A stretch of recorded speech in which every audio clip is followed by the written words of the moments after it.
Особенно интересовались чеченским народом почему-то немцы. Так знаменитый философ Георг Фридрих Гегель в своей работе «Философия духа» пишет: «Самый совершенный тип, как уже сказано, арийский или кавказский. Один имеет свою историю, и один заслуживает нашего внимания.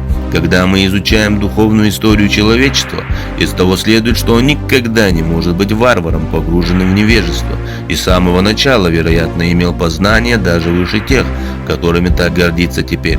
Знаменитый немецкий ученый Иоганн Фридрих Блюбенбах называет арийскую расу кавказской, подтверждая версию о прародине. Даже Адольф Г.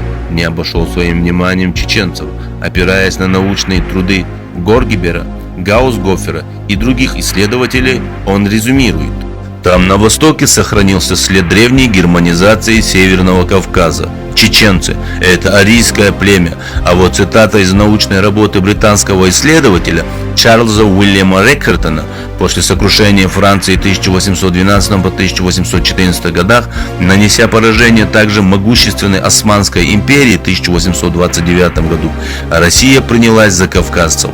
Среди них чеченцы оказали самое яростное сопротивление.